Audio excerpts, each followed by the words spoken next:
going to be demonstrating apple spice muffin, which is a type of quick bread. And there are a lot of different ingredients that we use in this, and that's why I do use this as our last recipe in the 6th grade. You can see that I have things in piles as well, and everything measured to keep the video time down. I have my 1 3/4 cup of flour. Again, I have my piles. I did a 1 cup, a 1/2 cup, and a 1/4 cup. To do 3/4, you could also do a 1/4 cup 3 times. It then calls for a 1/2 teaspoon of cinnamon. That is my cinnamon there. A 1/2 cup of brown sugar, which is here. I have it all together. Just remember, when it does go in the recipe, it's going to be crumbled up. So I need to see it like this. After I see it, you can crumble it up, or as it's going into the bowl, you can crumble it up as well. Calls for a 1/2 cup of our granulated sugar, 1 teaspoon of allspice. I know that's the allspice because it's a little bit darker. A 1/2 teaspoon of my salt, 1/2 teaspoon of my nutmeg is over here. I have my baking soda and my baking soda and baking powder. And then I have my 1 egg cracked. I have a 1/2 cup of vegetable oil. The vegetable oil will be on the supply table. You're not going to take that at the beginning because it's going to have that little asterisk near it, which means you're going to take it after I okay you to move on, because I only have 1 or 2 containers of it, and there's 3 or 4 labs in the class, right? And calls for, you're going to use a container of this applesauce. You don't have to measure it because you're using the whole thing, which is already a 1/2 cup. And then it calls for either 3 tablespoons of water or 3 tablespoons of apple juice. So if you have apple juice, use apple juice. If you don't have apple juice, you could just use some water. So I used water. You're going to use the water that comes out of our sink, and you're going to get it into your measuring spoon. So you're going to have your water on. I would use cold, right?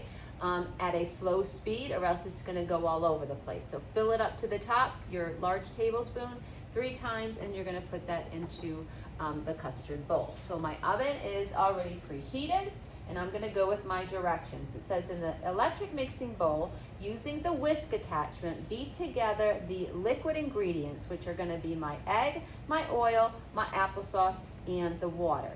And remember, I'm a one-woman show here, so somebody else would be doing number 2 at the same time, which is going to be using, my medium mixing bowl that is way over there. So I'm going to grab one that is over here. Let me close that because that will annoy me. All right. So I'm going to use my whisk attachment first. I'm going to put that on and make sure that it's locked in. And I'm going to beat together the egg. Now what I could have done is waited to put that on because it's easier. The egg, the oil, the applesauce, and the water. So I like to use, and what you should be using is the rubber scraper. This may just pour in, let's see. But there's a little left over, so I'm just going to scrape it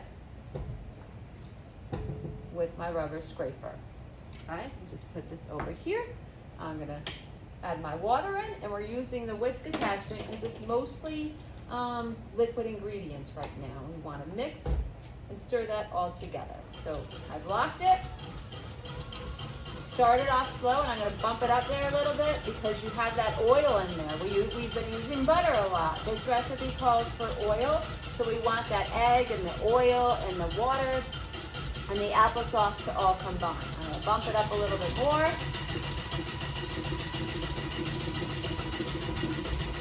This is really shaky. I don't know why. And that's it. All right, somebody else would be doing in the medium bowl. Okay, it says, with a wooden spoon, combine and stir the dry ingredients. So all of this is now going into this bowl. So I'm going to start with my flour. I'm going to carefully, you didn't see that. You definitely didn't all see that. Carefully, but I'm not redoing this video. This is like the 3rd take.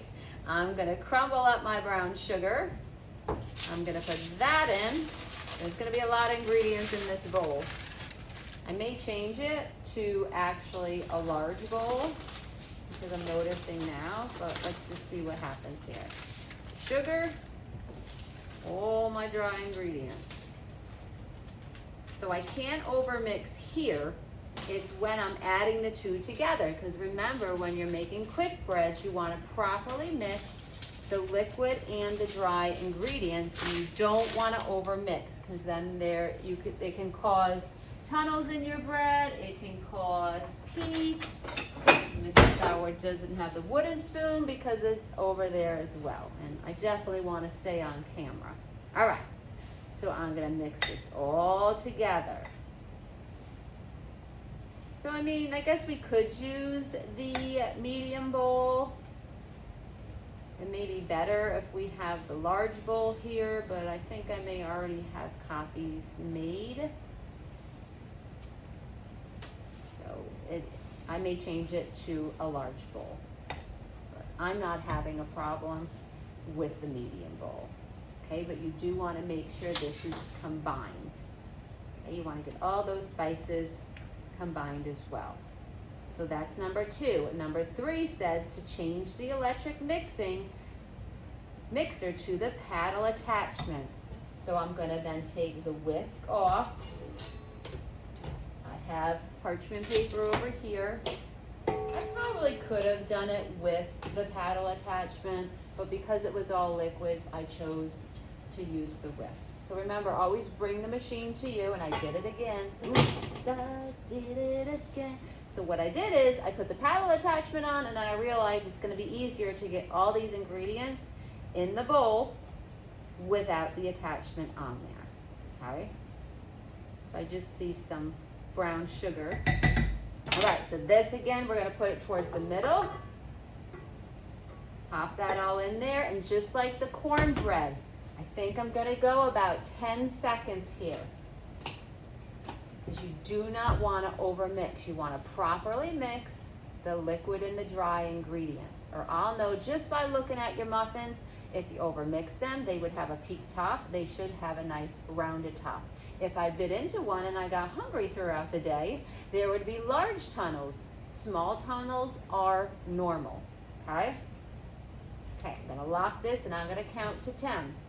I'm going to go on the second speed. 1, 2, 3, 4, 5, 6, 7, 8, 9, 10.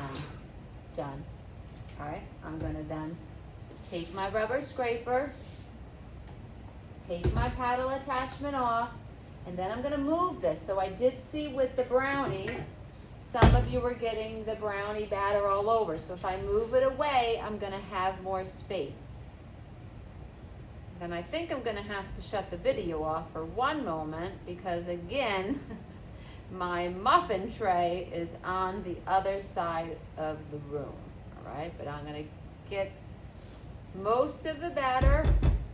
I'm going to scrape down the side of my bowl. I don't want to put it back under the mixer, because I don't want to overmix my batter. I'm just checking and lifting it up to make sure everything is combined, and everything is combined. Remember, you're going to keep the wooden spoon and the rubber scraper out to the end, because they're best friends. I'm going to go get the pan, and then I'm going to show you what to do next before it goes to the oven.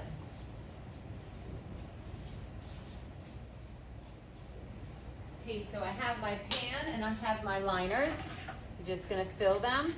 So you may have a 12 cup tray or 2 6. It's going to depend on what period you're coming in, because I only have so many of these, and then we're going to just have to use these. So you would just have 2 smaller pans, 6 and 6 would equal 12. And you're going to take your batter. So we're going to use the larger cookie press or cookie dropper, and we're going to fill it all the way. You're going to scrape it up against the side, and then you're going to pop it in the muffin liner. So again, I take it, I scrape it up against the side, and it should fill it about halfway. And then any extra batter, I may top off, because it does make 12. All right, so I keep taking it, scraping it up against the side. Don't want to overdo it. Make sure that my cookie press is in the middle of the muffin liner, or cupcake liner, because you could use it for both. You see how I'm getting about equal amounts? That's gonna make it so they all come out the same size. That's why I would use the cookie press or the cookie dropper.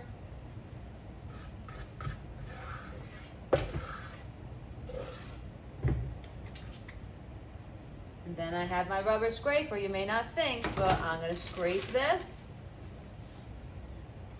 I'm gonna get, so when we did the brownies too, some students still had a ton of chocolate in there, right? This is gonna make that one last muffin for somebody. Scrape, scrape. So again, I tell you, it's hard for me to do this with it up in the air. And I'm gonna scoop that off, scrape it up against the side. Look at that. I have equal amounts of batter. I mean, I'm pretty equal. Maybe I'll go a little there because I filled it up all the way, right? If you do get any batter on the top, you're just gonna take it off. And you're also gonna be trying to take a tray that has your lab number as well, just like we did with the brownies. So I'm gonna put oven mitts on. These take anywhere from 20 to 25 minutes. So it's a one-day recipe where you prepare it all in one day, but you'll come in the next day and complete your rubric and bag and take them home. All right, so that was apple spice muffins with Mrs. Sauer. I'll show you what they look like when they come out. I hope they have a rounded top. Okay, so this is what the muffins look like when they come out. They have a nice rounded top, which means that I made them uniform size. They are pebbly and they look awesome. So I'm very proud of myself, and that large cookie press actually worked very good. I stuck a toothpick in one of them to make sure that they were cooked properly, and I let them cool a little bit. So this pan is cool right now because I had a class, and that is apple spice muffins. Hope you guys enjoy them. It is our second quick bread. Now I get to eat one.